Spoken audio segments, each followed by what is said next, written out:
আসসালামু আলাইকুম, শুভ সকাল। আপনাদের সবাইকে স্বাগত জানাচ্ছি Bangladesh association of psychiatrist BAP আয়োজিত ও অপসনিন ফার্মা নিবেদিত আরোগ্য নিকেতন মনের স্বাস্থ্যে। আপনাদের সঙ্গে আছি আমি ডাক্তার মোহাম্মদ তৈয়বুর রহমান রয়েল। আচ্ছা, কখনো ভেবে দেখেছেন যে এই যে আমার ভেতরে আমি, এই জিনিসটা আসলে কি? আমার অতীত অভিজ্ঞতা, আমার মন, আমার চিন্তা, আমার আবেগ, আমার বিচার ক্ষমতা, এই সমস্ত নিয়েই কিন্তু আসলে আমি। তো কখনো এমন কি হতে পারে যে আমার অতীত থেকে, অভিজ্ঞতা থেকে আমি আলাদা হয়ে গেলাম, বা আমার চিন্তা থেকে আমি আলাদা হয়ে গেলাম, বা আমার আবেগ থেকে আমি আলাদা হয়ে গেলাম? যদি হয় তাহলে কেমন হয়? এমন হতে পারে যে আমি জীবনের একটা নির্দিষ্ট অংশ আমি ভুলে গেলাম। বাংলা ছবিতে একসময় খুবই দেখা যেত যে একটা মানুষের অতীত ভুলে গেছে, আবার হয়তো মাথায় আঘাত লেগে সেই অতীত স্মৃতি আবার মনে পড়েছে। এরকম জিনিস কিন্তু একসময় বাংলা ছবিতে প্রায়ই দেখা যেত, এখন আর তেমন দেখা যায় না। মনস্তাত্ত্বিকভাবে এই সমস্যাটিকে আসলে কি বলা হয়? আজকে এই ইন্টারেস্টিং জিনিসটি নিয়ে আমরা আলোচনা করব, এবং এটি আলোচনার জন্য আমাদের দুজন বিশেষ অতিথি উপস্থিত আছেন। আমি তাদেরকে আপনাদের সঙ্গে পরিচয় করে দিচ্ছি। আমার ডানে আছেন ডক্টর আহসানুদ্দিন আহমেদ, সহযোগী অধ্যাপক, জাতীয় মানসিক স্বাস্থ্য ইনস্টিটিউট, এবং আমার বামে আছেন ডক্টর রিদওয়ানা হোসেন, সহকারী অধ্যাপক, শহীদ সোহরাওয়ার্দী মেডিকেল কলেজ ও হাসপাতাল। আপনাদের দুজনকেই আমাদের স্টুডিওতে স্বাগত জানাচ্ছি। ধন্যবাদ। আমি আহসান স্যার আপনাকে দিয়ে শুরু করতে চাই। এই যে আমি শুরুতে কিছু বললাম, তো এই বিষয়টি স্যার আমাদের মনস্তত্ত্বের ভাষায় কি বলা হয়, এবং এটি যদি স্যার সংক্ষেপে আমাদেরকে একটু বলেন। আমরা বলি মনস্তাত্ত্বিক ভাষায় ডিসোসিয়েটিভ ডিসঅর্ডার বা ডিসোসিয়েটিভ স্টেট। বেসিক শব্দটা হচ্ছে ডিসোসিয়েশন। আচ্ছা আচ্ছা। আমি তারা বাংলা অর্থটা বুঝি, তাইলে বোঝা আমার জন্য সহজ হয়ে যাবে। আসলে ডিসোসিয়েশন মানেই হচ্ছে বিচ্ছিন্ন হয়ে যাওয়া বা আলাদা হয়ে যাওয়া, বিচ্ছেদ হয়ে যাওয়া। এখন কোথা থেকে আমি বিচ্ছিন্ন হলাম, কোথা থেকে বিচ্ছেদ হলো আমার? আসলে আমার আমি থেকে আমি বিচ্ছিন্ন হলাম। আমার যে পার্সোনালিটি, আমার যে মেমোরি, আমার যে কনসেপ্ট, আমার যে বিহেভিয়ার, সেখান থেকে আমি বিচ্ছিন্ন হয়ে গেলাম। আমার যে আইডেন্টিটি, সেখান থেকে আমি বিচ্ছিন্ন হয়ে গেলাম। ব্যাপারটা বোঝা আসলে কিন্তু এত সহজ না, যার জীবনে ঘটে নাই। রাইট। এটা বোঝা খুব ডিফিকাল্ট তার জন্য, এবং এই অনুভূতিটা ধারণ করাও তার জন্য খুব কঠিন, যে কি হয় আসলে এখানে। যেমন ধরেন একটা সোজা আপনাকে যদি এক্সাম্পল দিই তাহলে বুঝতে পারবেন। যেমন ধরেন কালকে আমি সকালে হসপিটালে গেলাম, পেশেন্ট দেখলাম, ক্লাস করলাম, তারপর চেম্বার করলাম, এবং রাত্রে এসে আপনাকে ফোন দিলাম প্রোগ্রাম সম্পর্কে, তাই না? এবং সকালে তারপর ঘুমাতে গেলাম, সকালে ঘুম থেকে উঠে প্রোগ্রামে আসলাম। এই যে একটা ধারাবাহিকতা, আমার যে আমি, কালকের আমি আর আজকের আমি কোরিলেট করতে পারতেছি, ইন্টিগ্রেট করতে পারতেছি, সমন্বয় করতে পারতেছি, ধারাবাহিকতা আছে। হ্যাঁ, ওই আমি কিন্তু সেই আমি, অর্থাৎ কালকের যে আমি ছিলাম সেই আমি, এই আমি। কালকে আমার যে পার্সোনালিটি ছিল সেই আমি, এই আমি। কালকের যে আমার আবেগ ছিল, সেই আবেগের কিছু পরিবর্তন এদিক সেদিক হয়, কিন্তু সেই আবেগ নিয়ে আমি আজকে ধারণ করে এখানে চলতেছি। কালকে আমার যে মেমোরিগুলো ছিল, সেই মেমোরি নিয়ে আমি এখানে আসছি। মেমোরিতে না থাকলে তো কথা বলতে পারতাম না। এই যে মেমোরি কন্টিনিউশন, যেগুলো নিয়ে আমরা এখন কথা বলবো, এটা তো আমার মেমোরিতে আছে, আমি এক্সপিরিয়েন্স করতেছি, সবগুলোর ধারাবাহিকতা আছে, অর্থাৎ একটার সাথে একটা ইন্টিগ্রেশন বা আমার সমন্বয় আছে। এখন এই ডিসোসিয়েশনে হয় কি, এই সমন্বয়টা নষ্ট হয়ে যায়, এই ইন্টিগ্রেশনটা নষ্ট হয়ে যায়, স্প্লিট হয়ে যায়। এখন হইতে পারে বিচ্ছেদ হয়ে যাওয়াটা, যে বললাম, হারিয়ে যায়। আমার আমিকে আমি হারায় ফেলছি, আমার মেমোরিকে হারায় ফেলছি। অনেকে মজা করে বলেন, এক সময় দেখবেন, আপনি বাংলা সিনেমার কথা বললেন, যদিও বাংলা সিনেমার মতো ওরকম না, আসলে মেডিকেল টার্ম যেটা, যে একটা ব্যথা পেলাম, আমার স্মৃতি চলে গেল, আবার ব্যথা পেলাম, স্মৃতি চলে আসলো। ব্যাপারটা ঘরে এরকম হয় না, সিনেমাতে এরকম দেখায়, আঘাত। হ্যাঁ, সিনেমাতে দেখায় খুব বড় কোনো মানসিক আঘাত। হ্যাঁ, সিনেমাতে এরকম দেখায় আর কি। কিন্তু ব্যাপারটা হচ্ছে কি, এখানে হারিয়ে যায়, কি হারায়? মানুষ টাকা পয়সা হারায়, সম্পত্তি হারায়, মানুষ হারায়, কিন্তু এই ক্ষেত্রে মানুষরা হারায় ফেলে তার কিছু সময়, তার কিছু মেমোরি, তার কিছু স্মৃতি, তার নিজের পরিচয় হারিয়ে ফেলে। এবং এটা এমন ডিস্ট্রেসিং হয়, এমন কষ্টকর হয় পেশেন্টের জন্য। কখনো কখনো পেশেন্টের মধ্যে অ্যাওয়ার থাকে, কখনো কখনো অ্যাওয়ার থাকে না। আবার কখনো অ্যাওয়ার হয় কখন, যখন তাকে স্মরণ করে দেওয়া হয় যে আপনি তো ওই মানুষটা ছিলেন, আপনি তো কালকে এই করছেন, কিন্তু সে মনে করতে পারে না। তার জন্য খুব কষ্টকর তখন, কারণ সে প্রেজেন্টে আছে, তার যে গতকালকে সে যা ছিল, তার পাস্ট এবং প্রেজেন্টের সাথে কোনো সমন্বয় নাই। তার অতীত এবং বর্তমানের সাথে সে যে মানুষটা, তার পার্সোনালিটি, তার আইডেন্টিটি, তার মেমোরির কোনো সমন্বয় নাই, যেটাকে আমরা বলি যে যদি মেমোরি লস হয় তার, তখন বলি অ্যামনেশিয়া। এখন আমাদের সাইকোলজিক্যাল টার্ম, অনেক অর্গানিক কারণে এগুলো হয়। তো মূল কথা হচ্ছে ডিসোসিয়েটিভ ডিসঅর্ডার মানে হচ্ছে এই যে আমাদের একটা ব্যাঘাত ঘটবে, ভাঙন ঘটবে, কার সাথে? আমার পূর্বের আমির সাথে এখনকার আমি। এবং আমার এখনকার আমি কিন্তু শুধু এই আমি মানুষটা না, আমার যেটা বললাম, আমার স্মৃতি, আমার মেমোরি, আমার পার্সোনালিটি, আমার অনুভূতি, আমার আবেগ, আমার বিহেভিয়ার, সব কিছুর মধ্যে পরিবর্তন চলে আসবে, এবং এর সময় আমি আবার থাকতেও পারি, নাও থাকতে পারি। থ্যাংক ইউ স্যার, আমাদেরকে বেশ সহজবোধ্য ভাষায় আমাদের বুঝিয়ে বলার জন্য। আমরা আবার আসবো স্যার আপনার কাছে। ডক্টর রিদওয়ানা, স্যার যেগুলো বললেন বা আমরা শুরুতে যেগুলো বললাম, এই ডিসোসিয়েশন বা ডিসোসিয়েটিভ স্টেট কয় ধরনের হতে পারে? এই ধরনের ডিসোসিয়েটিভ স্টেট ডিসোসিয়েটিভ স্টেট আমরা যদি মেডিকেল টার্মে বলি, সাইকিয়াট্রিক ডিসঅর্ডারের ডায়াগনোসিস অনুযায়ী ডিসোসিয়েটিভ স্টেট মূলত 3 ধরনের হতে পারে। তার মধ্যে একটি হচ্ছে ডিসোসিয়েটিভ আইডেন্টিটি ডিসঅর্ডার, একটি হচ্ছে ডিপার্সোনালাইজেশন ডিরিয়েলাইজেশন, এবং আরেকটি হচ্ছে ডিসোসিয়েটিভ অ্যামনেশিয়া। আচ্ছা, ডিসোসিয়েটিভ আইডেন্টিটি ডিসঅর্ডার যেটা বলি, এটা আগে আসলে খুব প্রচলিত ছিল, এবং এই টার্মটা মাল্টিপল পার্সোনালিটি ডিসঅর্ডার নামে আগে আমরা অনেকেই শুনেছি, এবং বিভিন্ন সাহিত্য আসলে রচিত হয়েছে এই টপিকটার উপরে। ডিসোসিয়েটিভ আইডেন্টিটি ডিসঅর্ডারে আসলে একজন ব্যক্তির মধ্যে 2 বা ততোধিক পার্সোনালিটি, 2 বা তার চেয়ে বেশি পার্সোনালিটির উপস্থিতি দেখা যায়, এবং উনি যখন একটি ব্যক্তিত্বের মধ্যে থাকেন তখন তিনি আরেকটি ব্যক্তিত্ব সম্বন্ধে আনঅ্যাওয়্যার থাকেন। স্যার যেটি বলছিলেন যে নিজের ব্যক্তিত্ব, চিন্তা, আবেগ, অনুভূতি সব কিছু থেকে একটা ডিটাচমেন্ট, একটা ডিসোসিয়েশন, এবং এই ডিসোসিয়েটিভ যে স্টেট তার থাকে, সে তার অন্য স্টেট সম্বন্ধে ওই মুহূর্তে সে সচেতন থাকে না। অন্যদিকে ডিসোসিয়েটিভ অ্যামনেশিয়া যেটাকে আমরা বলি, সেটা হচ্ছে নির্দিষ্ট কোনো একটা স্মৃতি, ওই স্মৃতিটা সম্বন্ধে রোগী সম্পূর্ণভাবে আনঅ্যাওয়্যার হয়ে যায়, এবং পরবর্তীতে সে আবার তার স্বাভাবিক স্মৃতিতে ফিরে আসে। এই অ্যামনেশিয়াটা কখনো একটি নির্দিষ্ট স্মৃতিকে নিয়ে হতে পারে, আবার কখনো তার ওই মুহূর্তের আশেপাশে সব কিছু নিয়ে তার পুরো মেমোরিটাই হতে পারে। এটি ছাড়াও আরেকটি ক্রাইটেরিয়া, আরেকটি ক্লাসিফিকেশন যেটা আমরা বললাম, ডিপার্সোনালাইজেশন ডিরিয়েলাইজেশন, এটির সাথে আমরা সবাই কম বেশি পরিচিত, হয়তো টার্মটার সাথে আমরা পরিচিত না। সেটা হচ্ছে আপনি বর্তমানে উপস্থিত আছেন, কিন্তু আপনার কাছে মনে হচ্ছে যে আপনি আপনার মধ্যে নেই। হ্যাঁ, আমরা যখন খুব এক্সট্রিম অ্যাংজাইটি বা এক্সট্রিম স্ট্রেসে থাকি, মনে হচ্ছে আমি আমার মধ্যে নেই, আমি যেন আমার মধ্যে অন্য কোনো কেউ, অথবা আশেপাশের পরিবেশটাকে হঠাৎ করে খুব অচেনা মনে হয়। আগে হয়তো কখনো এই জায়গাটাতে আসেনি, কিন্তু মনে হয় আগে কখনো এখানে এসেছি। চেনা চেনা লাগে, তবু আবার চেনা জায়গাও অচেনা মনে হয়, চেনা জায়গা অচেনা মনে হয়। তো এই যে বিভিন্ন রকম নিজের বর্তমান অবস্থা থেকে, নিজের ব্যক্তিত্ব, আবেগ, অনুভূতি থেকে ডিসকানেকশন হয়ে অন্য একটা অনুভূতিতে প্রবেশ করা, এবং এইটার যে বিভিন্ন প্রেজেন্টেশন, এই সবগুলোকে মিলিয়েই হচ্ছে আমাদের ডিসোসিয়েটিভ ডিসঅর্ডারস। আচ্ছা, থ্যাংক ইউ ডক্টর রিদওয়ানা। আমি একটু আসান স্যার আপনার কাছে যাবো, যে আপনি স্যার একটু আমাদেরকে এই বিষয়গুলো একটু বিস্তারিত বলবেন কিনা স্যার। এই যে বেশ কিছু ডিসঅর্ডার নিয়ে আলোচনা করেছে, প্রথমত টার্ম আমি একটু ডিফারেন্সিয়েট করি বা টার্ম একটু ক্লিয়ার করি। আসলে একটা হচ্ছে ডিসোসিয়েটিভ স্টেট, একটা হচ্ছে ডিসোসিয়েটিভ ডিসঅর্ডার। স্টেট কিন্তু অনেক সময় নর্মাল হতে পারে, স্টেট তো একটা অবস্থা। হ্যাঁ হ্যাঁ, ডিসোসিয়েটিভ স্টেট নর্মাল হতে পারে, সাধারণ মানুষের হতে পারে, হ্যাঁ, কিন্তু কখন ডিসঅর্ডার হবে এটা? আমরা যদি ডিসোসিয়েটিভ স্টেটকে ক্লাসিফাই করতে যাই, তখন আমাদের ডিসঅর্ডারের দিকে আস্তে আস্তে আগাই। তখন হবে কি, প্রথম হচ্ছে এটা মাইল্ড ডিসোসিয়েটিভ ফর্ম হতে পারে, মডারেট হতে পারে, সিভিয়ার হতে পারে। সিভিয়ার ডিসোসিয়েটিভ স্টেট যখন হবে, তখন এটা ডিসোসিয়েটিভ ডিসঅর্ডার হয়ে যায় আসলে। আচ্ছা, তখনই ডিসোসিয়েটিভ ডিসঅর্ডার হয় এটা, এবং তখনই আমরা আসলে আমাদের সাইকিয়াট্রিস্ট হেল্পের প্রয়োজন হয়। কারণ নর্মাল অনুভূতিগুলো এরকম অনেক হতে পারে আসলে।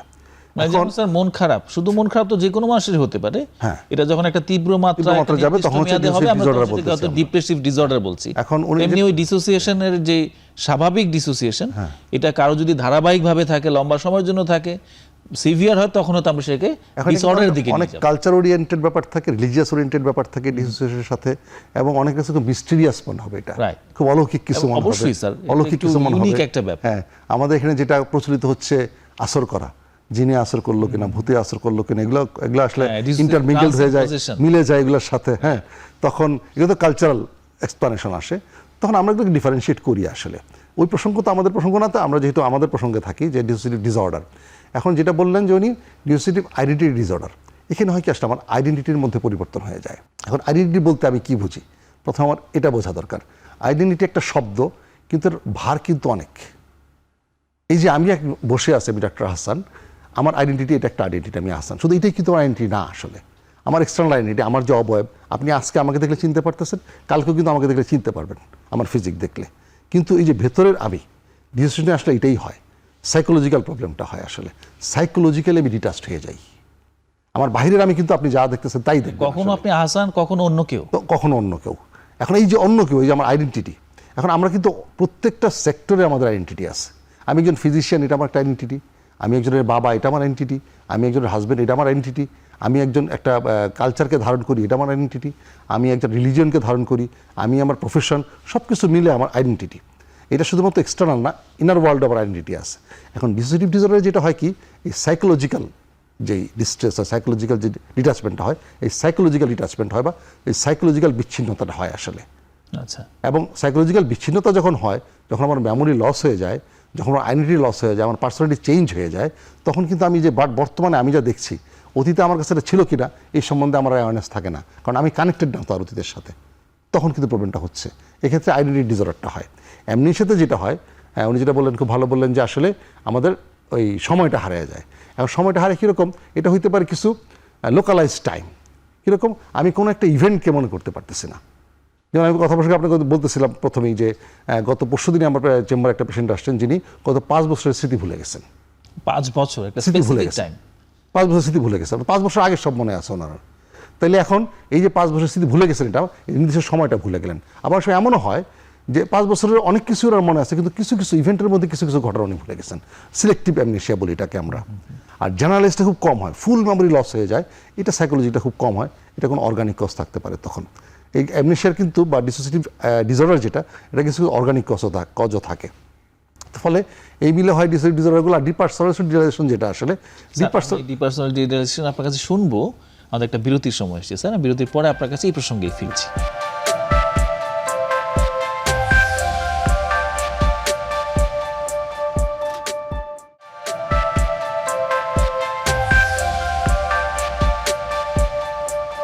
দর্শক, ফিরে আসলাম বিরতির পর। অপসনিন ফার্মা নিবেদিত আরোগ্য নিকেতন, মনের স্বাস্থ্যে। স্যার, আপনি বিরতির আগে ডিপার্সোনালাইজেশন এবং ডিরিয়েলাইজেশন এটি সম্পর্কে বলতে চাচ্ছিলেন। ডিপার্সোনালাইজেশন হচ্ছে আসলে আমি আমার থেকে ডিটাচড হয়ে যাই, আর ডিরিয়ালাইজেশন হচ্ছে পৃথিবীকে আমার কাছে মিনিংলেস মনে হয়, পৃথিবীটা কি মনে হয় unreal, this is not Real, আমার এনভায়রনমেন্ট থেকে আমি ডিটাচড হয়ে গেছি। ডিটাচড হয়ে যাচ্ছে, এইটা হয়। এখন অনেক সময় কিন্তু আমাদের কালচার অনেক কিছু আছে এটার সাথে মিল পাবেন আপনি। যেটা আমি বললাম যে ভর করা, আমাদের সাইকিয়াট্রি ভাষায় এটাকে বলে ট্রান্স অ্যান্ড পজেশন।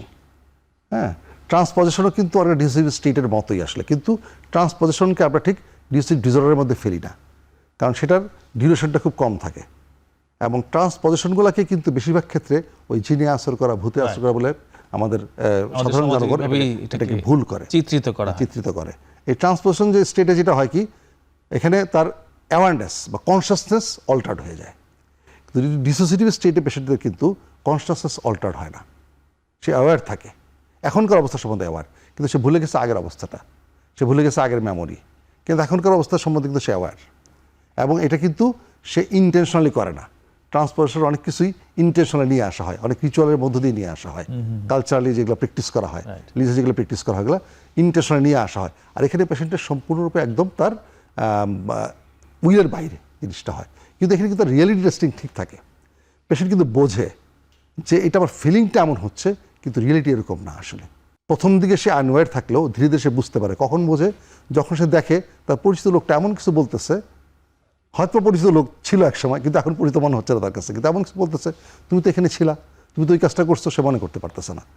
তখন সে বুঝতে পারে এক সময় যে আমার অনুভূতিটা কোথাও হারিয়ে গেছে, আমার ফিলিংটা হারিয়ে গেছে, আমার মেমোরিগুলো চলে গেছে। ওই যে বললাম আমি প্রথমে যে আমি আমার সময়কে হারিয়ে ফেলছি আসলে, কিন্তু সে বোঝে যে এটা রিয়েল না, এখন আমি যে আছি এটা রিয়েল, এবং ওই সময় ওটা রিয়েলই ছিল আসলে।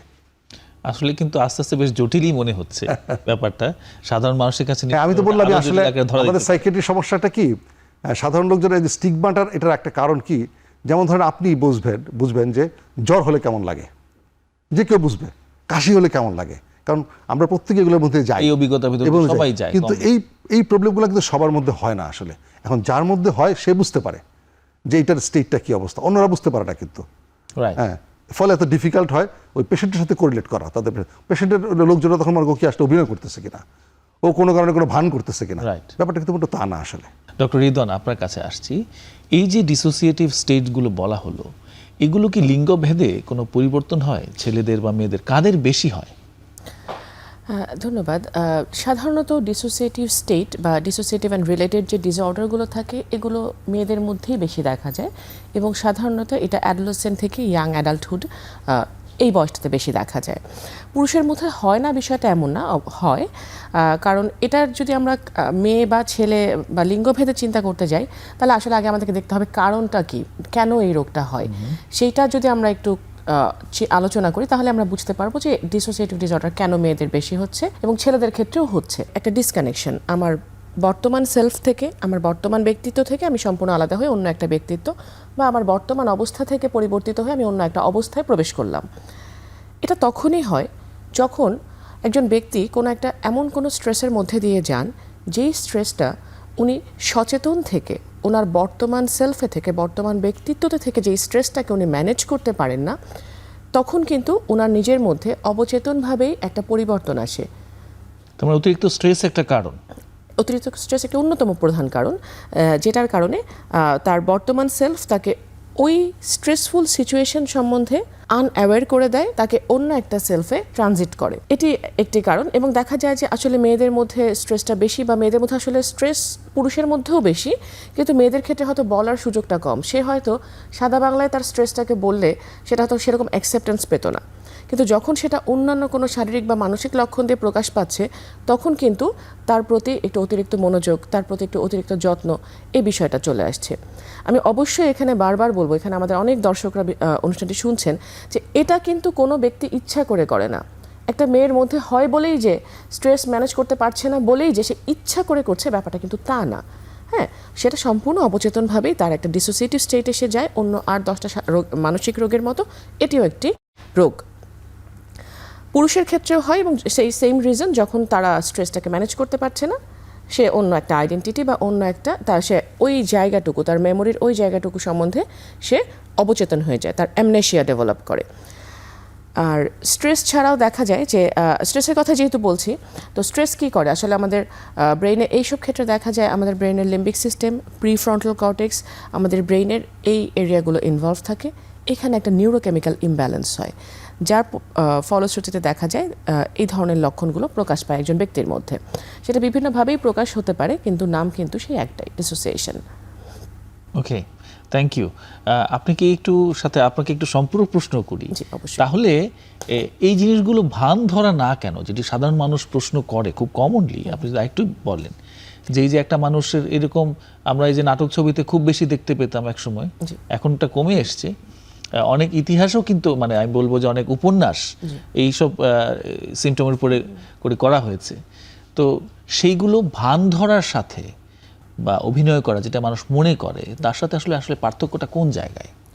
আচ্ছা, ভান ধরা, যেটাকে আমরা মেডিকেলের ভাষায় বা যেটাকে আমরা কমনলি ম্যালিনগারিং বলি, হ্যাঁ, ভান করার সাথে একটা ডিসোসিয়েশনের মূল পার্থক্য হচ্ছে, যার ডিসোসিয়েশন হয় সে সেটা সম্পূর্ণ অনিচ্ছাকৃতভাবে করে, আর যিনি ভান ধরেন তিনি এটা ইচ্ছাকৃতভাবে করেন। যিনি ইচ্ছাকৃতভাবে করেন তার অবশ্যই এটার পেছনে কোনো স্বার্থ থাকে, হ্যাঁ, কোনো বস্তুগত স্বার্থ। সে এটার মাধ্যমে হয়তো কিছু আদায় করতে চায়। হতে পারে যে তার হয়তো কোনো একটা অ্যাক্সিডেন্ট হলো, তার সেখান থেকে কিছু অর্থনৈতিক সুবিধা প্রাপ্তি দরকার, বা তার একটা কেস হলো, সেখান থেকে তার রিলিজ দরকার। তো এই ধরনের ক্ষেত্রে সে যদি ভান ধরে, তাহলে এটাকে যদি রোগ হিসেবে এস্টাবলিশ করা যায়, সে হয়তো সেখান থেকে কিছুটা বেনিফিট পেতে পারে, ছাড় পেতে পারে। তো এই কারণে একজন ব্যক্তি ভান ধরতে পারেন। কিন্তু অন্যদিকে একই ধরনের স্ট্রেসের কিন্তু নেচার ডিফারেন্ট হতে পারে। হ্যাঁ, তো যে কোনো ধরনের স্ট্রেসই হোক না কেন, ব্যক্তি যখন ডিসোসিয়েশন হয়, সে সম্পূর্ণ ইচ্ছার বিরুদ্ধে করে। সে কিন্তু সচেতন থাকে না যে তার সাথে কি হচ্ছে। সে যে তার ওই মেমোরি, স্যার একটু আগে বলছিলেন যে সে ভুলে যায়, সে ভুলে যাওয়াটাকে সে ভুলে যায়। আমি এই বিষয়টা আমার ছিল, বা আমি ওখানে গিয়েছিলাম, এই কাজটা আমি করেছিলাম, কোথায় আমার তো মনে পড়ছে না। ভুলে যাওয়াটাকে সে ভুলে যাচ্ছে। আরেকটা গুরুত্বপূর্ণ তফাৎ, গেইনের একটা ব্যাপার। যিনি ম্যালিনগারার, যিনি ভান করেন, তার একটা লাভ থাকে, হ্যাঁ, বস্তুগত লাভ। কিন্তু যিনি ডিসোসিয়েশন যার হচ্ছে, তার কিন্তু একটাই লাভ, সেটা হচ্ছে সেটা স্ট্রেসটা থেকে রিলিজ পাচ্ছে। সে যে চাপে ছিল, সে যেই সেলফে থাকলে, আমি রেদওয়ানা, আমি এখন আমার একটা আমি হাউসওয়াইফ সেলফে আছি, আমি হাউসওয়াইফ সেলফে থাকলে আমার যেই স্ট্রেস, আমি যদি সেখান থেকে ডিসোসিয়েটেড হয়ে আমি আমার শৈশবের কোনো একটা স্টেটে চলে যাই, আমার কৈশোরের কোনো একটা স্টেট যেখানে আমার এই স্ট্রেসটা ছিল না, তখন কিন্তু আমি স্ট্রেসটা থেকে রিলিজ পাই, রিগ্রেশন। তো এটার মাধ্যমে আসলে একজন ব্যক্তি তার মূলত স্ট্রেস থেকে রিলিজ পান। এটি আরেকটি পার্থক্য। এবং আরেকটি পার্থক্য আমি বলবো, সেটা অবশ্যই নোটওয়ার্দি, সেটা হচ্ছে যে আপনি যখন একজন ব্যক্তি ম্যালিনগারিং করেন, তার লক্ষণগুলো কিন্তু কোনো ধারাবাহিকতা বজায় রাখে না, কোনো কনসিস্টেন্সি থাকে না, সে এক একবার এক এক ধরনের লক্ষণ প্রডিউস করেন। অন্যদিকে যখন একজন ডিসোসিয়েটেড পারসন প্রেজেন্ট করেন, ওনার লক্ষণ কিন্তু একই প্যাটার্নে হয়। হতে পারে এটা নির্দিষ্ট সময়ে হচ্ছে না, নির্দিষ্ট দিনে হচ্ছে না, কিন্তু যখন হচ্ছে এটা একই প্যাটার্ন।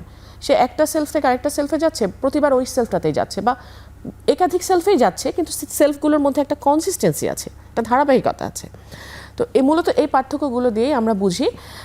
তবে আমি এখানে একটু হাইলাইট করতে চাই যে আমাদের দর্শকরা যাতে এখান থেকে মিসইন্টারপ্রেট না করেন, হ্যাঁ, যারা আমাদের ডিসোসিয়েটিভ পেশেন্ট থাকেন তাদেরকে যাতে ম্যালিনগারার ভেবে, ভান করছে ভেবে, ইচ্ছা করছে ভেবে ইচ্ছা করে করছে ভেবে ভুল না করেন।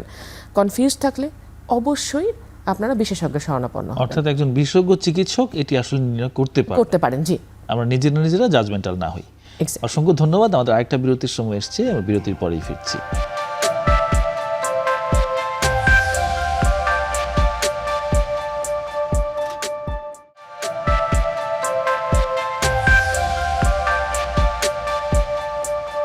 দর্শক, আবারও ফিরে আসলাম বিরতির পর। অপসুনিন ফার্মা নিবেদিত আরোগ্য নিকেতন মনের স্বাস্থ্যে। ডক্টর হাসান স্যার, আপনার কাছে আবার আসছি। আপনি কি স্যার আর কোনো কারণ যোগ করবেন কি না? আমরা স্ট্রেসের কথা শুনেছি, খুব সিভিয়ার স্ট্রেস। এছাড়া কোনো শারীরিক কারণ কি থাকতে পারে, বা শারীরিক কারণে এমন কিছু উপসর্গ যেটিকে ডিসোসিয়েশনের মতো মনে হতে পারে? হতে পারে। ডিসোসিয়েশনের কিছু কিছু ব্যাপার আছে, যেমন ধরেন ডিসোসিয়েটিভ অ্যামনেশিয়া, এটা অনেক ক্ষেত্রেই অর্গানিক কজে হয়। স্ট্রোক, সিবিডি যদি বলেন, কোনো ভাইরাল ইনফেকশন, আমরা যেটাকে বলি ধরেন এনসেফালাইটিস, সেক্ষেত্রে হতে পারে। কোনো সেকেন্ডারি লিশন বা এসওএল বা অর্থাৎ টিউমার, এসব কারণে হতে পারে। অনেক কারণে, অনেক অর্গানিক কারণে। ফলে এটা মানে আপনাকে ডিফারেন্সিয়েট করা খুব জরুরি। এটা একজন ফিজিশিয়ান ডিফারেন্ট করবে, সাইকিয়াট্রিস্ট ডিফারেন্সিয়েট করবেন। কিন্তু সাইকোলজিক্যাল কজের মধ্যে আপনার যেমন স্ট্রেসের কথা বললেন, বিরাট ফ্যাক্টর এটা, স্ট্রেস, ট্রমা, চাইল্ডহুড ট্রমা, যেগুলো এদের কিন্তু আগে থেকে হিস্ট্রি থাকে চাইল্ডহুড ট্রমা। এবং এদের হয় কি ম্যাক্সিমাম আপনার এদের কোপ করতে সমস্যা হয়, অর্থাৎ একটা পরিবেশের সাথে মানিয়ে নিতে ওদের অনেক সমস্যা হয়। এদের একটা পার্সোনালিটি প্যাটার্ন, ওদের ট্রেট থাকে এরকম, ফলে কোপ করতে পারে না ওরা। এখন আমরা প্রত্যেকে কিন্তু মাইন্ডের একটা বিষয় সম্বন্ধে বা একটা স্ট্রাকচার সম্বন্ধে আমরা সবাই পরিচিত। এটা সাধারণ মানুষ সবাই জানে এখন, মিডিয়ার যে কারণে হোক, যে কোনো কারণেই হোক, এআই এর যুগে, যে মনকে আমরা বা আমাদের মাইন্ডের যে স্ট্রাকচার যদি বলি, আমাদের কনশাস মাইন্ড থাকে, প্রিকনশাস এবং আনকনশাস, বা আমরা যদি বাংলায় বলি সচেতন মন, অবচেতন মন এবং একটা হচ্ছে অচেতন মন। তো মনের এই তিনটা হাইপোথেটিক্যাল ভাগ আসলে। এখন কেন এগুলো ডেভেলপ করে, যদি সেদিকে আমরা যাই, খুব ইন্টারেস্টিং আমাদের জন্য, পেশেন্টদের জন্য কষ্টকর। ইন্টারেস্টিং কীরকম?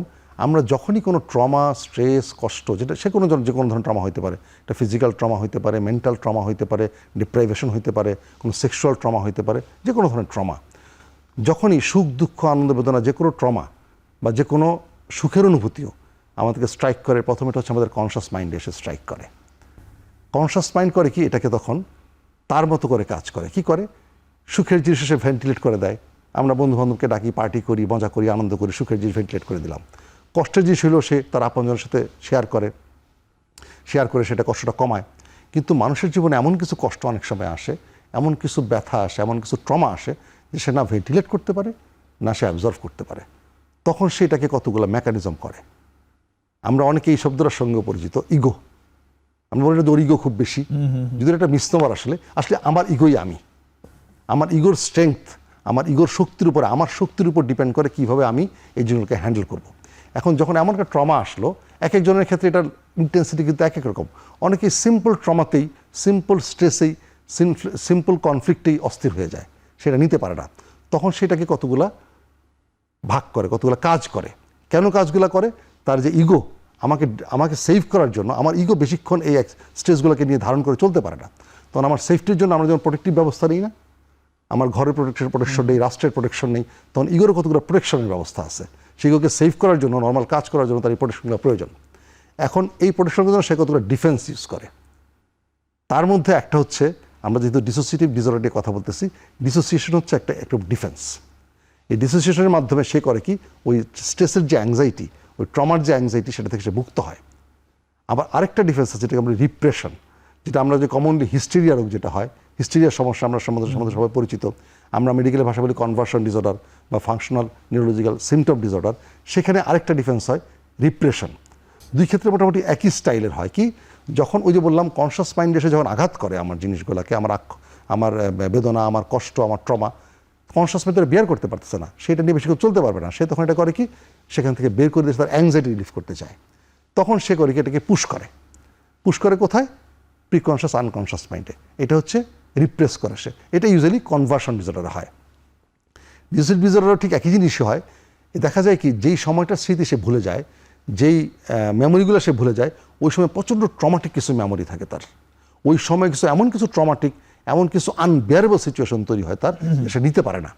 তখন সে তখন এই ডিফেন্সটা ইউজ করে, ডিসোসিয়েশন করে।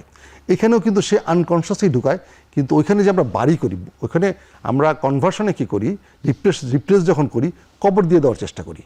এখানে সে করে কি আরেকটা প্রকোষ্ঠে নিয়ে যায়, আরেকটা কম্পার্টমেন্টে নিয়ে যায় সে, যেন তার কনশাস মাইন্ড এটাকে ফিল করতে না পারে। আচ্ছা, প্রিকনশাস আনকনশাস আরেকটা কম্পার্টমেন্টে নিয়ে যায়। এগুলো হাইপোথেটিক্যাল অনেক ধরনের কম্পার্টমেন্ট, অনেক ধরনের স্ট্রাকচার আছে এখানে। এক একটা ডিফেন্সে আমরা, প্রোটেকশনে আমরা এক এক ধরনের কম্পার্টমেন্ট ইউজ করি। এই ডিসোসিয়েটিভ পেশেন্টটা করে কি তখন এমন একটা কম্পার্টমেন্টে নিয়ে যায় তার এই কনশাস মাইন্ড আর এটা সম্বন্ধে অ্যাওয়্যার থাকে না, সেটাকে ওই কম্পার্টমেন্টে নিয়ে গেল, ফলে সে অ্যাংজাইটি রিলিফ হয়ে গেল। তো কিন্তু যখন সে কম্পার্টমেন্টে নিয়ে গেল, তার তো এটা ভেতরেই আছে, মনের ভেতরেই তো আছে, বাইরে সে তো বাইর করতে পারে নাই। তখন হয় কি এটা বিভিন্নভাবে সেটা বের হইতে চায়। তখন এই ডিসোসিয়েটিভ ফর্মগুলোতে সে, যে আমরা সিমটম যেগুলো বললাম, অ্যামনেশিয়া হয় বা এটাকে ভুলে যায় সে, আবার যেটা হচ্ছে তার পার্সোনালিটি চেঞ্জ হয়ে যায়, আইডেন্টিটি চেঞ্জ হয়ে যায়, এই ধরনের মেকানিজমের মাধ্যমে সে এইগুলোকে এক্সপ্রেস করে। তো আমাদের ট্রিটমেন্টের ক্ষেত্রে কিন্তু এটা খুব জরুরি। স্যার এটার সঙ্গে আপনি যদি একটু ট্রিটমেন্ট নিয়েও স্যার আলোচনা করেন, যে আমরা কিভাবে চিকিৎসাতে আগাতে পারি। ট্রিটমেন্ট বুঝতে গেলে আমাকে প্রথমে যেটা উনি বললেন, যেটা কি আসলে প্রথমে দেখতে হবে কি আমরা প্রথমে যখন আসবে আমাদের কাছে পেশেন্টটা, আমাদেরকে অ্যাসেস করতে হয় আসলে যে সত্যি তার কি এটা সাইকোলজিক্যাল ডিসোসিয়েটিভ অ্যামনেশিয়া নাকি অর্গানিক কোনো কারণে হচ্ছে। ইউজুয়ালি অ্যামনেশিয়াটি অর্গানিক কারণে হয়। আইডেন্টিটি ডিসঅর্ডার এপিলেপসির কারণে হতে পারে স্যার? হতে পারে। ডিসোসিয়েটিভ আইডেন্টিটি ডিসঅর্ডার যদি আমরা বলি, সেটার অর্গানিক কজ খুব কম, এটা বেসিক্যালি সাইকোলজিক্যাল কজেই হয়। ডিপার্সোনালাইজেশন এগুলো বেসিক্যালি সাইকোলজিক্যাল কজেই হয়। শুধুমাত্র আমরা যেটা বললাম অ্যামনেশিয়ার বেশিরভাগ ক্ষেত্রে অর্গানিক কজ থাকে অনেক ক্ষেত্রেই। ফলে যখন আমার কাছে পেশেন্ট আসবে, আমাকে আগে পেশেন্টকে অ্যাসেস করতে হবে ফ্রম হিস্ট্রি এবং ক্লিয়ার। আমরা সাইকিয়াট্রিতে একটা জিনিস ইউজ করি মেন্টাল স্টেট এক্সামিনেশন, তার মনের অবস্থা বোঝার জন্য আমরা কিছু কোয়েশ্চেন করি, কিছু প্রসিডিউরের মধ্যে দিয়ে যাই। সেই প্রসিডিউরের মধ্যে আমাকে যেতে হবে এবং কিছু বায়োলজিক্যাল ইনভেস্টিগেশন। যখন এটা কমপ্লিট করে আমি বুঝতে পারলাম যে না this is a psychological disorder, completely organic কোনো কজ নেই, তখন আমি নেক্সট স্টেপে যাবো হচ্ছে আমার ট্রিটমেন্ট। এখন এই ডিসোসিয়েটিভ ডিসঅর্ডারের বেসিক ট্রিটমেন্ট হচ্ছে আসলে সাইকোথেরাপি, আমরা কাউন্সেলিং সাইকোথেরাপি যেটা বলি। হ্যাঁ, অর্থাৎ যেই জিনিসটাকে সে ওই যেমন বললাম একটা কম্পার্টমেন্ট সে ঢুকায় ফেলছে, এখন সেখান থেকে তাকে এটা বের করে নিয়ে আসতে হবে। ঠিক যেটা আমরা হিস্টেরিয়াতেও করি, সে যখন এটাকে আনকনশাস মাইন্ডে পুশ করে দেয়, ওখান থেকে আমরা আবার এক্সপ্লোর করে নিয়ে আসি তাকে। আচ্ছা, এই এক্সপ্লোরেশন দুইটা জিনিস হয়, সেটাকে অ্যাকসেপ্ট করতে শেখে, সেটার সাথে অভ্যস্ত হয়, এবং যখন সে রিলিফ হয়ে গেল বলে তার ট্রিটমেন্টও হয়ে যায়। আচ্ছা, হ্যাঁ, ফলে সাইকোথেরাপি হচ্ছে বেসিক ট্রিটমেন্ট। কিছু কিছু ক্ষেত্রে ওষুধও লাগে কিন্তু।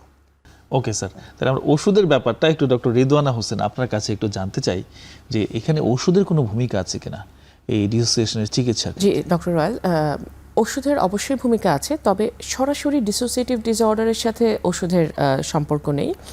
কারণ স্যার যেটা বললেন যে ডিসোসিয়েশন যেহেতু আনঅ্যাকসেপ্টেবল স্ট্রেস থেকে হয়, যে স্ট্রেসটা অবচেতন মনে চলে যায়, সেই স্ট্রেসটার সাথে মানিয়ে নেওয়া বা সেই স্ট্রেসটাকে অ্যাকসেপ্ট করতে শেখার মাধ্যমেই এটার মূল চিকিৎসাটা হয়। কিন্তু দেখা যায় যে স্ট্রেসটা যখন আমার সারফেসে চলে আসলো, আমি যখন স্ট্রেসটা সম্বন্ধে সচেতন হলাম, তখন কিন্তু আমার এটার সাথে মানিয়ে নেওয়াটা অনেক সময় কষ্টকর হয়ে যায়। এটার সাথে অ্যাসোসিয়েটেড হতে পারে আমার বিষণ্ণতা, দুশ্চিন্তা, অথবা অন্য কোনো মানসিক সমস্যা, যেটা আমার স্ট্রেসের সাথে মানাতে গেলে যেই প্রসেসটার মধ্যে দিয়ে আমি যেতে পারি। তো তখন কি হয়, যেমন ওই যে স্যার যেটা বলছিলেন রাষ্ট্রের সংস্কারের মতো, রাষ্ট্রের প্রোটেকশন, হ্যাঁ, তো সেরকম যখন একটা রাষ্ট্র সংস্কারের মধ্যে দিয়ে যায়, তখন কিন্তু একটা টেম্পোরারি একটা অসুবিধার মধ্যে দিয়ে আমরা যাই সবাই। তো ওই সময়টাকে পার করার জন্য আসলে অনেক সময়ই ডিপ্রেশনের ওষুধ প্রয়োজন হয়, অ্যাংজাইটি কমানোর জন্য ওষুধ প্রয়োজন হয়। এই ওষুধগুলো আমাদের রোগীদেরকে খুব হেল্প করে যে ওই ট্রানজিশন পিরিয়ডটাতে যাওয়ার জন্য, সে ডিসোসিয়েশন থেকে সে নর্মাল স্টেটে আসছে, তখন তার সাথে যে মানসিক রোগগুলো থাকে সেটাকে ফাইট করার জন্য। এটা কি অনেক লম্বা সময়ের জন্য চালাতে হয়? সাধারণত এটা তো আসলে এক বাক্যে বলা সম্ভব না, এটা এটা রোগী অনুযায়ী ভ্যারি করে। হ্যাঁ, কোনো কোনো রোগীর ক্ষেত্রে সাধারণত আমরা যেটা ডিপ্রেশনের ট্রিটমেন্টে বলি যে একবার ওষুধ শুরু করলে হয়তো প্রথম এপিসোডের জন্য 6 মাস। হ্যাঁ, যদি ডিপ্রেশন বারবার ফিরে আসে, সহজে ভালো হতে না চায়, সেখানে 2 বছর বা অনেক ক্ষেত্রে আরেকটু লম্বা সময় তার মানে এটা হতে পারে। পেশেন্ট ভেদে এই সময়টা একজন চিকিৎসকই নির্ধারণ করবেন। জি, এক্স্যাক্টলি। ধন্যবাদ ডক্টর রিদওয়ানা। আমাদের একটা বিরতির সময় এসেছে, আমরা বিরতির পরেই ফিরছি।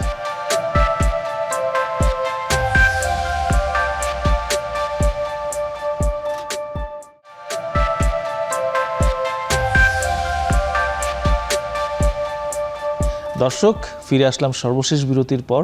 অপসনিন ফার্মা নিবেদিত আরোগ্য নিকেতন মনের স্বাস্থ্যে আমাদের আলোচনা কিন্তু অনেকটাই জমে গেছে এবং আমরা এখন এটি শেষ করব। তো স্যার, শেষ পর্যায়ে আমরা চলে এসেছি আপনার কাছে। স্যার, এই যে চিকিৎসা নিয়ে আমরা আলোচনা করছিলাম, আপনি বিভিন্ন সাইকোথেরাপির কথা বলেছেন, ডক্টর রিদওয়ানা, এবং ক্ষেত্রবিশেষে কিছু ওষুধের কথা বলেছেন। আমরা আরেকটা জিনিসের নাম শুনেছি, হচ্ছে অ্যাব রিঅ্যাকশন। যদিও এটি এখন খুব একটা প্রচলিত না আমাদের বাংলাদেশের মতো দেশে, নানা রকম রিসোর্সের ঘাটতি আছে। তো স্যার, এটি সম্পর্কে আপনি যদি একটু বলেন যে এই অ্যাব রিঅ্যাকশন কীভাবে কাজ করতে পারে। অ্যাব রিঅ্যাকশন তো বেসিক্যালি একটা টার্ম, এটা প্রচলিত না যেটা, সেটা হচ্ছে আসলে কেমিক্যাল অ্যাব রিঅ্যাকশনটা প্রচলিত না। আচ্ছা, বেসিক্যালি অ্যাব রিঅ্যাকশন বলতে আমরা বুঝি হঠাৎ করে পেশেন্ট তার মনের তীব্র আবেগকে প্রকাশ করে ফেলে, যেই আবেগের কারণে তার এই প্রবলেমটা তৈরি হয়েছিল। সেটা সাইকোথেরাপির মাধ্যমে হতে পারে, এটা কথা বলেও হইতে পারে, কেমিক্যাল দিয়েও হইতে পারে। এখন কেমিক্যালি এটা আমরা একটু কম করি, অর্থাৎ ওষুধ দিয়ে এটা একটু আমরা কম করি এখন, কিন্তু ডে টু ডে প্র্যাকটিসে কিন্তু আমরা অ্যাব রিঅ্যাকশন করি আসলে। হ্যাঁ, পেশেন্ট যখন কথা বলতে বলতে এমন একটা পর্যায়ে চলে যায়, ফিজিশিয়ানের সাথে বা সাইকোথেরাপির সাথে তার র্যাপও খুব ভালো হয়, তখন তার যেই ইনহিবিট করা যেই কষ্টগুলো, ট্রমাগুলো হঠাৎ করে বের করে ফেলে। অর্থাৎ এখানে সাইকিয়াট্রির সাথে বা সাইকোথেরাপির সাথে তার র্যাপও হওয়াটা খুব জরুরি। এখন এই যে ট্রিটমেন্টের ক্ষেত্রে যদি আমরা সেই অ্যাব রিঅ্যাকশন কিন্তু আসলে একটা ডায়াগনস্টিক প্রসিডিউরও, এটা একটা রিলিফও করে, ট্রিটমেন্ট প্রসিডিউরও আসলে। এখন ট্রিটমেন্টটা হলিস্টিক ট্রিটমেন্টই লাগে আসলে, ডক্টর রিদওয়ানা বললেন। ওষুধের ব্যাপারও আসে এখানে কিছু। ওষুধের ব্যাপারটা কীরকম, কখন লাগে আমাদের, যেমন ধরেন এই ধরনের পেশেন্টরা ইউজুয়ালি অ্যাংজাইটিতে ভোগে, ডিপ্রেশনে ভোগে, এদের স্লিপ ডিস্টারবেন্স হয়, আরও নানা রকম কিছু সমস্যা হয়, ওগুলোর জন্য সাময়িক সময়ের জন্য কিছু ওষুধ লাগে আসলে। আর সাইকোথেরাপিটা হচ্ছে বললাম একটা প্রলং সময় ধরে অনেক সময় করতে হয়, অনেকের খুব অল্প সময় হয়ে যায়। এখন সাইকোথেরাপির ক্ষেত্রে প্রথমে যেটা হয় কি, পেশেন্টের সাথে আবার খুব ভালো র্যাপও হইতে হয়। র্যাপও না হইলে সেটা ডিসক্লোজ করতে চায় না। এখন র্যাপও হওয়ার পরে তখন যখন আমরা আস্তে আস্তে তার ইনার ওয়ার্ডে ঢুকতে থাকি, তখন সেই ট্রমাগুলো সে আস্তে আস্তে ডিসক্লোজ করে। এখন যখন ট্রমাগুলো ডিসক্লোজ করা হয়ে গেল, অ্যাব রিঅ্যাকশনের কথা বললেন, এটা যদি আমি কেমিক্যাল প্রসিডিউর এখন না গেলাম, এটা অনেকটা তখন অনেক সাইন্টিফিক টার্ম আসে যেগুলো আমাদের দর্শকদের বুঝতে সমস্যা হবে। তো দর্শকরা এটুকুই জেনে রাখেন যে অ্যাব রিঅ্যাকশন হচ্ছে আমাদের একটা প্রসিডিউর, যেটার ক্ষেত্রে আমরা ইউজুয়ালি এই কনভার্সন ডিসঅর্ডার, এই ডিসোসিয়েটিভ ডিসঅর্ডার, এগুলোকে আমরা ট্রিটমেন্ট করি এবং তার বর্তমান স্টেটে ফিরিয়ে নিয়ে আসার চেষ্টা করি। কি করি আসলে আমরা এখানে? প্রথম কথা হচ্ছে যে আপনি যদি ডিসোসিয়েটিভ ডিসঅর্ডার ধরেন, এখানে পেশেন্টের কেন ডিসোসিয়েশন হলো? আমরা তো বললাম যে তার ট্রমা, তার স্ট্রেস, এমন কিছু কনফ্লিক্ট যা সে বেয়ার করতে পারছে না, সেইটাকে পুশ করে একটা মনের এমন একটা কম্পার্টমেন্টে সে নিয়ে গেল যেটা কনশাস কেয়ার নাড়া দিচ্ছে, ধরে রাখতে পারছে না, কনশাস কেয়ার নাড়া দিচ্ছে না। সে কনশাসের যে অ্যাংজাইটি সেটা রিলিফ হয়ে গেছে, কিন্তু আমাকে তার ট্রিটমেন্ট করতে সেটা তো করতে গেলে সেটা তো নিয়ে আসতে হবে। তখন আমরা করি কি, অর্থাৎ সে কী করে এখানে, সে তার এই কষ্টটাকে ইনহিবিট করে রাখে, চাপা দিয়ে রাখে। আমরা এই পাথর চাপাটাকেই খুলে ফেলি, অর্থাৎ ইনহিবিশনটাকে ডিসইনহিবিট করে ফেলি। পাথর চাপা ঘাসের মতো। ডিসইনহিবিট যখন করে ফেলি, তখন সেগুলোকে বের করে নিয়ে আসে, তখন সে কিন্তু রিলিফড হয়ে যায়, তার সে তখন কিউরড হয়ে যায় অনেকটাই। এখন আরেকটু ভেতরে যাইতে হবে আপনাকে, শুধু এইটুকুই শেষ নয় পেশেন্টদের ক্ষেত্রে আসলে। প্রথম কথা হচ্ছে এই পেশেন্টদের কেন এটা ডেভেলপ করলো, তার হচ্ছে পার্সোনালিটি ফ্যাক্টর এটার জন্য জড়িত, তার কোপিং মেকানিজম খুব জড়িত। আমি প্রথমে যেটা উল্লেখ করেছিলাম, ব্যক্তিত্বের দুর্বলতা, হ্যাঁ, কোপিং মেকানিজম খুব জড়িত। সে কোপ করতে পারে না বিভিন্ন সিচুয়েশনের সাথে। একই ঘটনা দেখবেন একজনের মধ্যে খুব প্রতিক্রিয়া সৃষ্টি করে, একজন খুব নর্মালি নেয়। এখন এটা কারো কিন্তু দোষ না, যেটা না বলছেন, পেশেন্ট কিন্তু নিজেরা কিন্তু ইচ্ছা করে করে না আসলে। তার পার্সোনালিটি প্যাটার্নটাই এরকম, তার যে সময়ের সাথে ফাইট করার, পরিস্থিতির সাথে মোকাবেলা করার যে তার যে যুদ্ধের যে তার উইপন্স, তার যে যুদ্ধের মানসিকতা, সেখানেই সে দুর্বল। এবং এই দুর্বলতার জন্য কিন্তু সে মোটে নিজেও দায়ী না। অর্থাৎ এই জিনিসগুলোকে টার্গেট করে তখন আমাদের ফার্দারও ট্রিটমেন্ট করতে। এখন যে ব্যক্তিটা বাই বর্ন যোদ্ধা, তাকে আমি হয়তো সেরকম যোদ্ধা বানাইতে পারবো না, কিন্তু সে যেন তার নিজের জীবনটা সুন্দর করে কাটাতে পারে, এইটুকু যোদ্ধা তাকে বানানো যাবে। এবং সে পরবর্তীতে এই ধরনের কোনো অকওয়ার্ড সিচুয়েশন যেটাতে সে বেয়ার করতে কষ্ট হয়, ফাইট করতে সক্ষমতার সাথে এটা সে ফাইট মোকাবেলা করতে শিখবে এবং এটা ওভারকাম করতে শিখবে। Thank you sir. Doctor Ridwan, আপনার কাছে আমি খুবই সংক্ষেপে জানতে চাচ্ছি, এই যে কোপিংয়ের কথা এসছে, ভেন্টিলেশনের কথা এসছে, যে এই যে আমরা আমাদের আবেগকে বা মনের যে কষ্টটাকে চাপা দিয়ে রাখছি, কারোর সাথে শেয়ার করতে পারছি না। এখনকার আমাদের যে আরবানাইজ সোসাইটি, আমাদের তো সেই শেয়ার করার মানসিকতা আরও কমে গেছে। এখন আমরা প্রত্যেকে ইন্ডিভিজুয়াল আইসোলেটেড হয়ে যাচ্ছি। এখন কি তাহলে এ ধরনের সমস্যা কি বেড়ে যাচ্ছে, কি বলবেন? জি, অবশ্যই এ ধরনের সমস্যা বেড়ে যাচ্ছে। তার কারণ হচ্ছে, প্রথম কারণ হচ্ছে স্ট্রেস বেড়েছে। আরবানাইজেশন স্ট্রেস তৈরি করে, এটা আমরা সবাই জানি। তো মানসিক চাপ বাড়লে মানসিক সমস্যা বাড়বে, এবং মানসিক সমস্যা যখন চাপ আসবে, সবার মানসিক চাপ মোকাবেলা করার ক্ষমতা যেহেতু একরকম না, তো এর মধ্যে যাদের কিছুটা দুর্বলতা রয়েছে তারা হয়তো ভেঙে পড়বেন, তাদের মধ্যে বিভিন্ন মানসিক রোগ দেখা দিতে পারে। আর আপনি যখন সাধারণ মানুষের সাথে শেয়ার করতে চান, মানুষের মধ্যে অনেক সময় সচেতনতার অভাব থাকে, যার কারণে তারা জাজমেন্টাল হয়ে যায়, যেই কারণে একজন ব্যক্তি তার মানসিক সমস্যাগুলো নিয়ে কারোর সাথে মন খুলে কথা বলতে পারেন না। পরিবারের সদস্যদের কাছে সে অ্যাকসেপ্টেন্স পান না, তুমি এটা ইচ্ছা করে করছো, এগুলো তো সবারই হয়, আমরাও তো এটার মধ্যে দিয়ে গিয়েছি। তো এই ধরনের কিছু স্টেরিওটাইপড কথাবার্তা রোগীকে আসলে আরও বেশি একঘরে করে ফেলে, যার ফলশ্রুতিতে সে আসলে এটা চেপে রাখতে রাখতে একসময় সেই চেপে রাখা কষ্টগুলো ওই পাথর চাপা ঘাসের মতো ফ্যাকাশে হয়ে যায়, এবং রোগীর মধ্যে আসলে এই কষ্টের বহিঃপ্রকাশটা ঘটে। আপনাদের দুজনকে অসংখ্য ধন্যবাদ আমাদের এই স্টুডিওতে উপস্থিত হয়ে আপনাদের মূল্যবান সময় থেকে আমাদেরকে কিছু সময় দিয়ে আলোকিত করার জন্য। যেসব সমস্ত সম্মানিত দর্শক এতক্ষণ আমাদের কথা ধৈর্য ধরে কষ্ট করে শুনলেন, তাদেরকে অসংখ্য ধন্যবাদ। দর্শক, আপনাদেরকে ধন্যবাদ জানাচ্ছি। আশা করি এর মাধ্যমে আলোচনার যে খোরাক তৈরি হয়েছে, আপনারা এ থেকে উপকৃত হবেন। পরবর্তী পর্বে আপনাদের সঙ্গে দেখা হচ্ছে, ততক্ষণ পর্যন্ত বিদায়। আসসালামু আলাইকুম।